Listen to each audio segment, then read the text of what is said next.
এনসিপিকে বয়কট করলেন হাত হারানো সেই জুলাই যোদ্ধা আতিক। ছাত্র জনতার গণ অভ্যুত্থানের সময় হাত হারানো যুবক আরজে আতিকুল গাজী জাতীয় নাগরিক পার্টি এনসিপি থেকে মুখ ফিরিয়ে নিয়েছেন। বুধবার 26শে নভেম্বর এক ভিডিও বার্তায় তিনি এনসিপিকে বয়কটের ঘোষণা দেন। ভিডিও বার্তায় আতিক বলেন, আজ থেকে আমি জাতীয় নাগরিক পার্টি এনসিপিকে বয়কট করলাম। আমি লক্ষ্য করেছি তারা ঘুরিয়ে পেঁচিয়ে মিথ্যাগুলোকে আড়াল করার চেষ্টা করছে।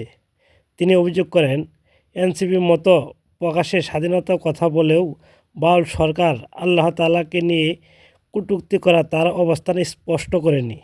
আতিক বলেন, মত প্রকাশের স্বাধীনতা অবশ্যই থাকা উচিত, কিন্তু তাই বলে আল্লাহ তাআলা বা তার রাসূল সাল্লাল্লাহু আলাইহি সাল্লাম সম্পর্কে কটূক্তি করা কোনোভাবে গ্রহণযোগ্য নয়।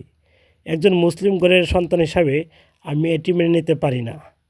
তিনি আরও জানান, এনসিপি ভুল স্বীকার করে তওবা না করা পর্যন্ত তিনি দলের সব ধরনের কার্যক্রম বয়কট করবেন। আতিকের ভাষায়, যতদিন পর্যন্ত এনসিপি তওবা করে তাদের ভুল সিদ্ধান্ত থেকে বেরিয়ে না আসে, ততদিন পর্যন্ত এনসিপির সকল কার্যক্রম আমার কাছে বয়কট থাকবে। সুপ্রিয় দর্শক, ভিডিওটি একটি লাইক দিয়ে চ্যানেলটি সাবস্ক্রাইব করে পাশেই থাকবেন। আসসালামু আলাইকুম।